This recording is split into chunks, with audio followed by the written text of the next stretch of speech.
Stefano and welcome to today's video. So today I'm going to be reacting to my most viewed video here on YouTube that has 202,000 views, and it is titled How I Found Out That I Was 18 and Pregnant with My Ex. I feel like I'm a very different person than who I was then, and obviously things have dramatically changed since finding out I was pregnant, so I thought it'd be a cool video to just like react to it and talk about it. So I've got it up on my iPad and I'm gonna watch and react to it. Hello everyone, my name is Christine. I am 18 years old and I'm talking really weird. That's my first thing. I'm talking pretty weird. currently almost 14. Oh, I think I'm sick.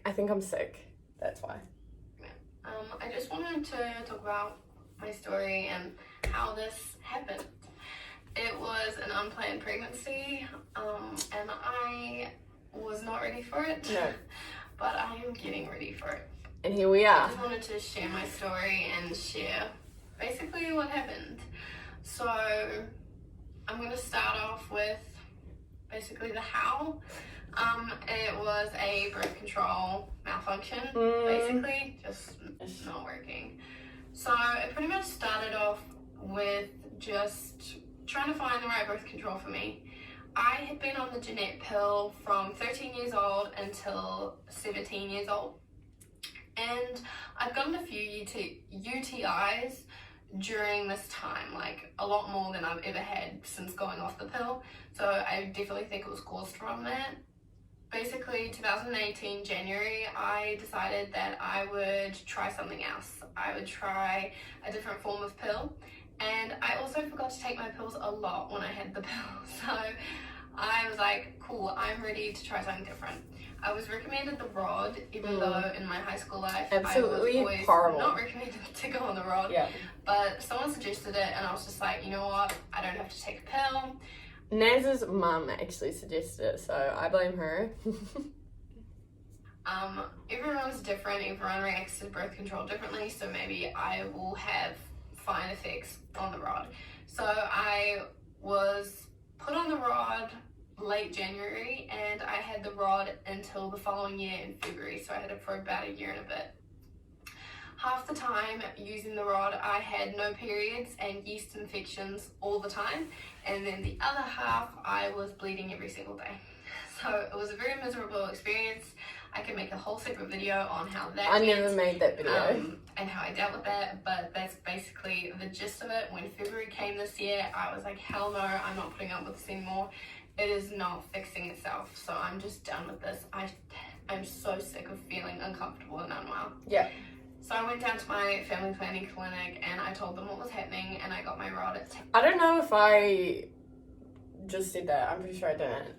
So I actually got the rod taken out after being broken up with from Naz. He broke up with me January 24th, and I kind of was like, oh my god, like I'm gonna get off the rod because I won't need it because you know, I don't have a boyfriend and I didn't want to just be bleeding and having all those issues and emotional issues while I'm going through a breakup and possibly dating someone new in the future. So I went and got it taken out, and I was put on a new pill.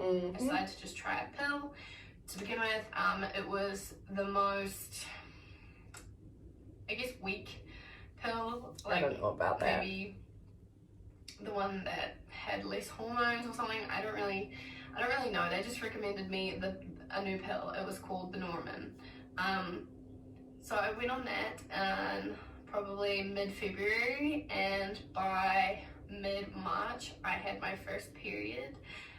It was definitely a pseudo period brought on by the sugar pills, and it was genuinely the worst thing I have ever experienced.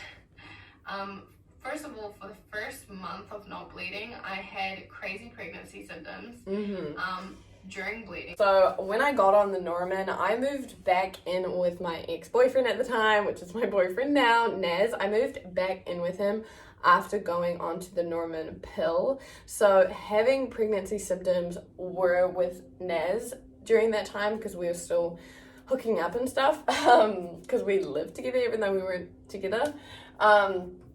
And I was having like really bad symptoms of pregnancy.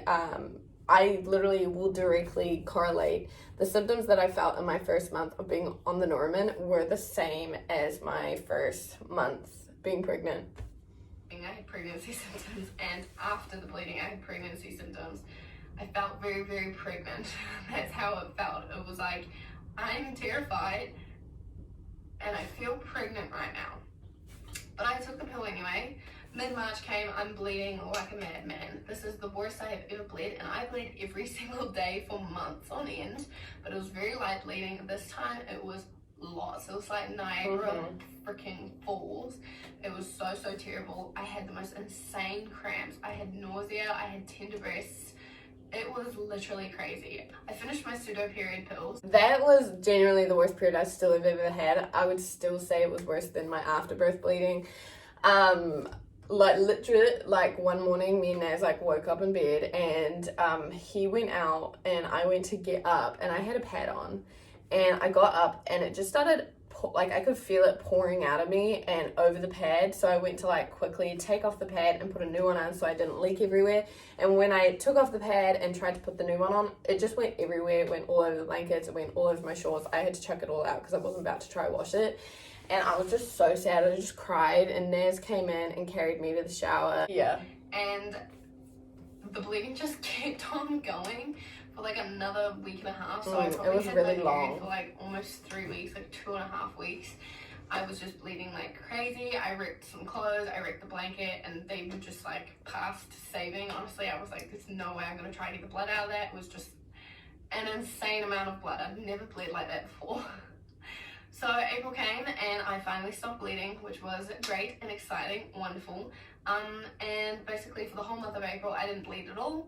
End of April, I was like, this sucks. I feel pregnant all the time and I'm done with it. So end of April, just before May, I chucked out my pills. I was like, hell no, I'm not going near them again. I'm gonna find something else and try something else. Yeah, so that's kind of like not that true, I guess. So me and Naz had basically, there was a situation. So my granddad passed away in April, I think, and we had his funeral in April. And after the funeral, me and Naz had kind of a big fight because I felt like, you know, we were so close. We were still living together, and you know, he was helping me through this tough time with my grandfather passing away, that I was still very much in love with him and I wanted to be with him, and he said he wasn't ready to be with me again. And so we had a big fight because I was like, well, it feels like we're together, but you're just saying, you know, you don't want to be with me.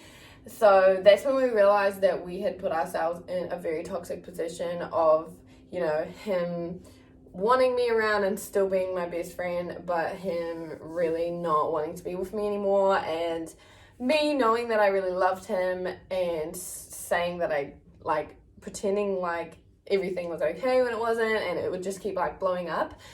So in the middle of April, I decided to go back home, and he decided to go down to Auckland and do a shoot with his dad, like work and stuff. And yeah, I went back home and I was hanging out with my sister and, you know, just trying to be okay with being back home. And that's why I decided to go off the pill, because it was absolutely awful. And I was like, you know what? I don't want to be with Naz anymore, like, you know, be with him at all, even if we're just friends. And I didn't want to date anyone new, so I was like, I'm just going to go off the pill. I feel so crap and so sad, so I'm just going to go off it. So end of April, I totally chucked them out. I stopped taking them. And I didn't think it was a big deal because, you know, me and Naz were over, like completely over. And I think that could have contributed to getting pregnant with Cove. I really don't know. I pretended like I knew what I was doing. I pretended like I was super educated on sex, but reality it was I wasn't, and I wasn't being super safe. And I'm not going to completely blame birth control, but I'm not also going to be like, it was completely my fault either. I have no idea. I know that I was just having a really, really hard time emotionally, and with birth control, it was absolutely horrible, and I'm so happy that I'm not on it anymore. I feel like a new person. So yeah, I don't know, I just wanted to kind of like clear that up, because I just feel like, I don't know, this wasn't the most truthful video at the time because I was so scared, and You know, I didn't want to say anything wrong that would make it sound like I did something wrong or Naz did something wrong, when really it was just, I don't know, it was just life, I guess. The non-hormonal one. So that was my plan. May hit, May 2nd, and I couldn't shake the pregnancy symptoms. Like, legit, I still felt very pregnant, and I know I'd been paranoid the first 2 months before because of all the pill symptoms and stuff. And see, that's what I felt like when I was saying this story. I was like, I know very well that it sounds like I tried to get pregnant to keep Naz, and I know that I didn't do that, but I know very well that it just sounds off, and it was a stupid situation, and I wasn't in the right headspace, so I felt like I needed to, like, be careful with my words so I didn't sound like that, but I should have just owned it and been like, yeah, it sounds like that. I know what I know.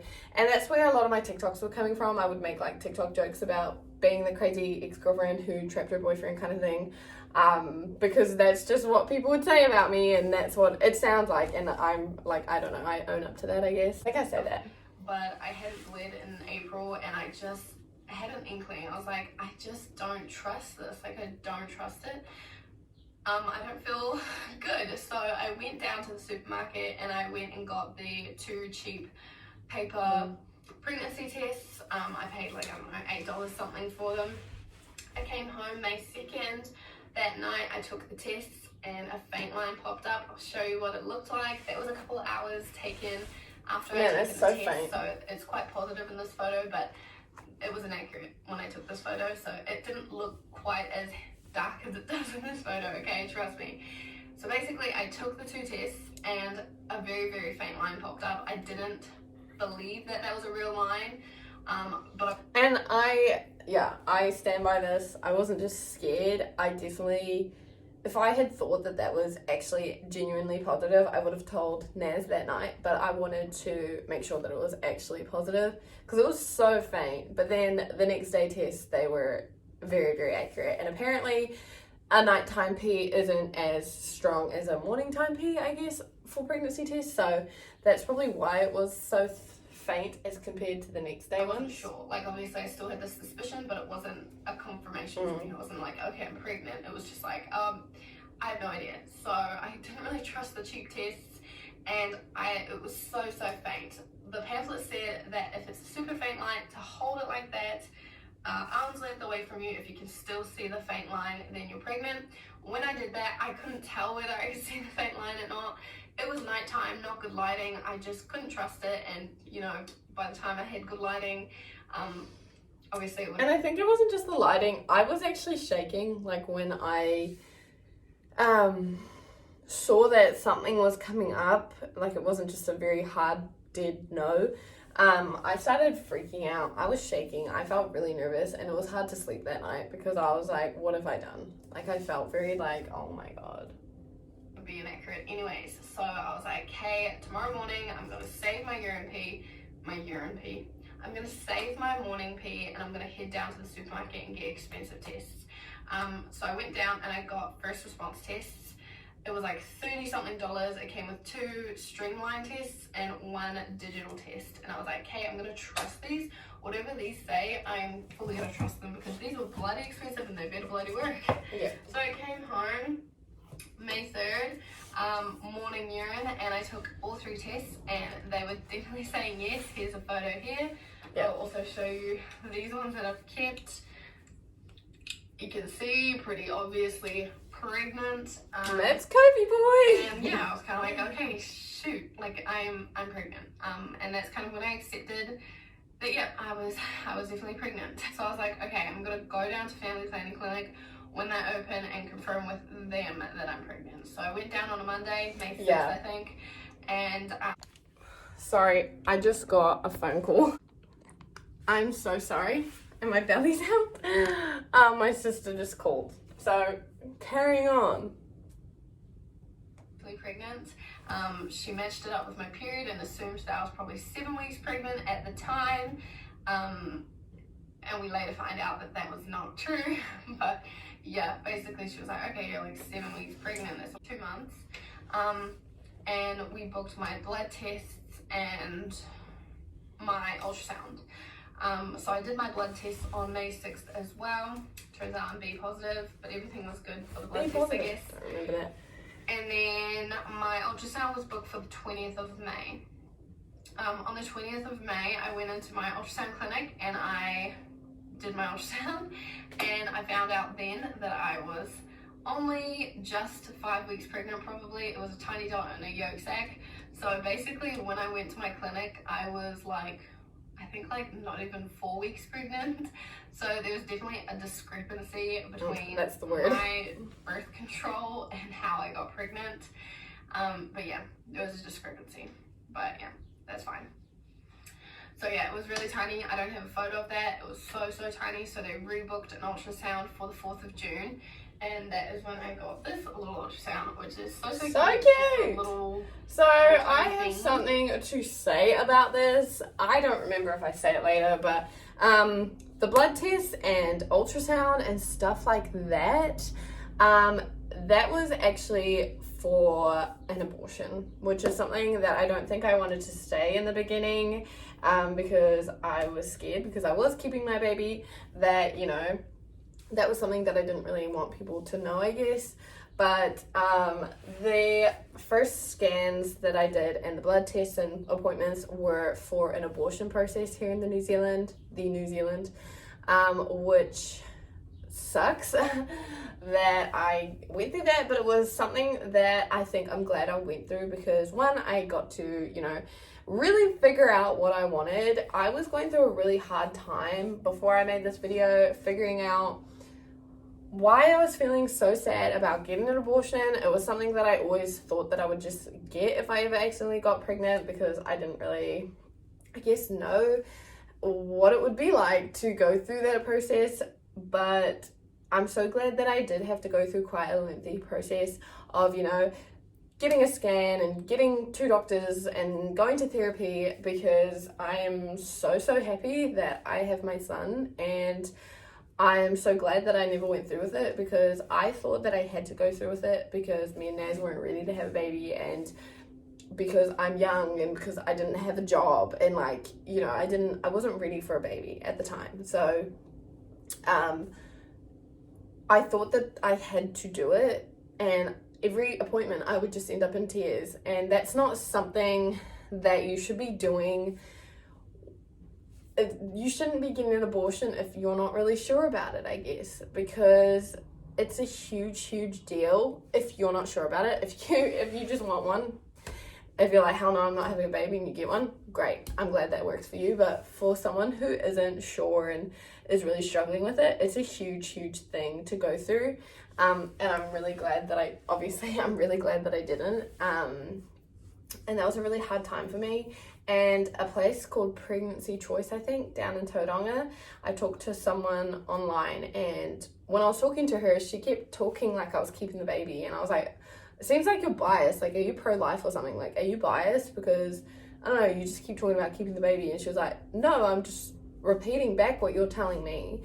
And she really helped me figure out that, yeah, I really wanted to keep this baby.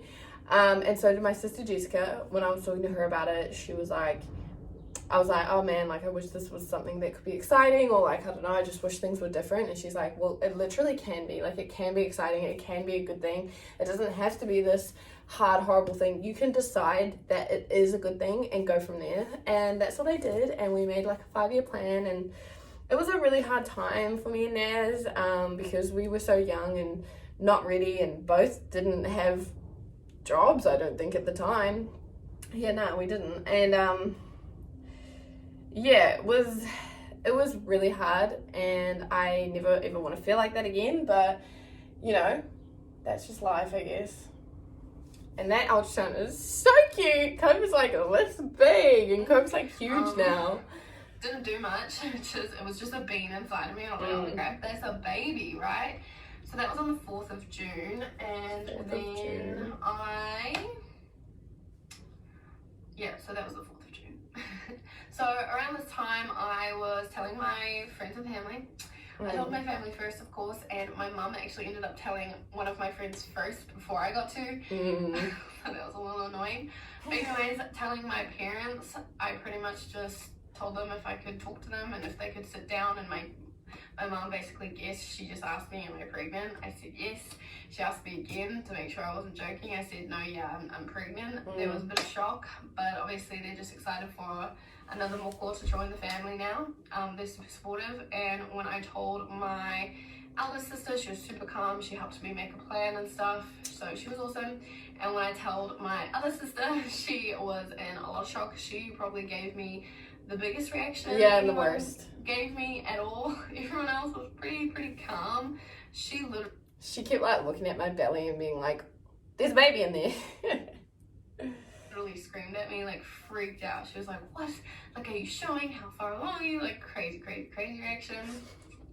My friends and my brothers were all really calm. They were just like, congratulations, just super nice and stuff. And yeah, that's pretty much it. It wasn't really that much pressure. One of my best friends is a teen mom.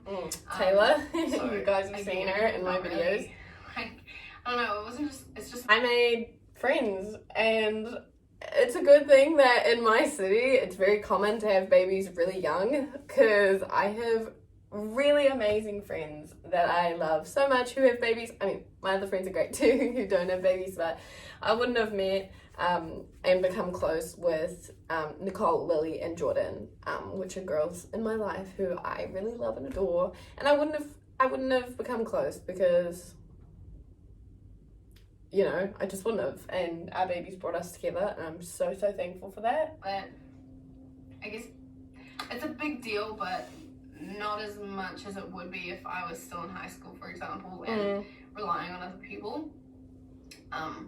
Yeah, I'm an older teen, you know. I say that, but I definitely was still relying on my mum and dad a lot. Like, I was living in their home, and if I wasn't living in their home, then I was living in Naz's parents' home. So, like, saying that I'm not relying on people was a bit of a stretch. I mean, yeah, I was an adult and had my own income coming in from study. I think, was I studying then? No, I finished study. I just finished study. So what was I doing? Oh, I was doing like a small business thing with Wins. They do like a small business loan thing, and I got rejected. But it was for my social media, actually. I really wanted to do social media in an underwear business, and I got rejected. But I spent months doing that, and it didn't even work out. But then it worked out anyway. So eventually I'll have that underwear business, but not right now. I'm just doing social media. But yeah, I say like I'm not relying on anyone, but I really was. Like, you know, I was leaning on people's shoulders for sure, and I'm very grateful for that. You know what I mean? But it's a big deal to me. Yeah. Yeah, I was freaking out. It was emotional. It was hard the first trimester, and yeah, a lot was involved. And I made a first trimester video that I'll upload. So yeah, telling everyone was pretty fine though, and yeah. So I went and met my midwife, and I don't have she's great. A midwife. I have like a communal one, so I don't have someone who's gonna follow me up all the way to birth, but that's fine by me. And it was fine by me. I had an amazing experience, Bex being my communal midwife. Her name's Bex Harrison if you're in Whangarei, and there's no midwives there for you. You'll probably have Bex. If not, try get Bex. She's a beautiful lady, a beautiful soul, and she was so helpful. She didn't help me give birth, but a midwife nurse named Jess helped me give birth, and some other ones because I had quite a few people in the room. I had a beautiful experience. I mean, it didn't go quite right, but even though I didn't have like a proper private midwife or a midwife that was gonna help me the whole time, I still had a good experience. Personally, I'm fine with that. She's a really lovely lady, and she obviously books all my appointments for me. So I had my 12-week scan on the 1st of July, which is this photo. That was the coolest thing ever. So Naz was down south, so he didn't get to come to the 12-week scan, unfortunately, which was like, it sucked. It was sucky for both of us, but especially me, obviously. But my mother came along with me, and I think that was super special for both of us. it was the first time I saw the baby like move around and be an actual baby, Cove.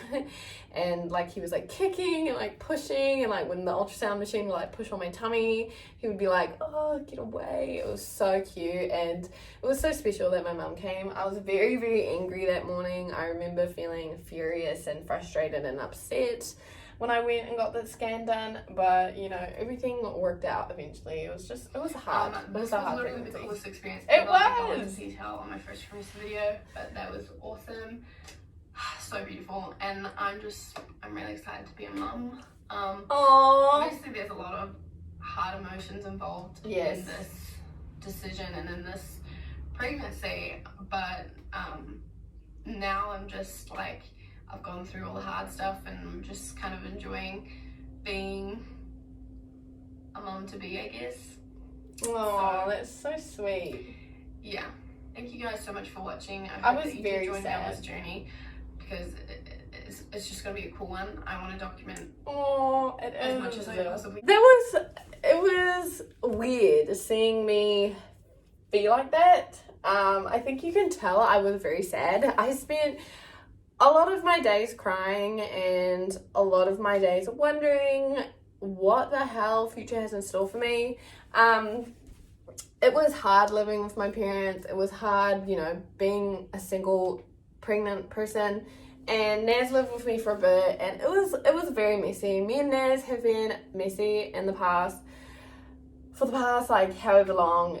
It's only been, like, the last 3 months that we've really gotten our crap together, and we're actually, you know, we're officially together. And yeah, I don't know, it's weird sharing your life, and I don't want to go too into detail about things that are private, but it's cool seeing that person and knowing where she was at, being so scared and so terrified and feeling like I'm doing the wrong thing, feeling that I'm doing something naughty by having a baby so young and not being ready for it. I remember feeling like I'm a bad person in a way, like I'm a bad person for having a baby young. I'm a bad person for making videos, even though that's what I really wanted to do, was tell the internet, I guess. I don't know. But yeah, that was actually cool. It's cool knowing how far I've come and knowing how confident I am in myself as a human being, as a mother, as just me. I went from literally living at my parents' with no money, with like basically being on the benefit. I was on the benefit. Why did I say basically?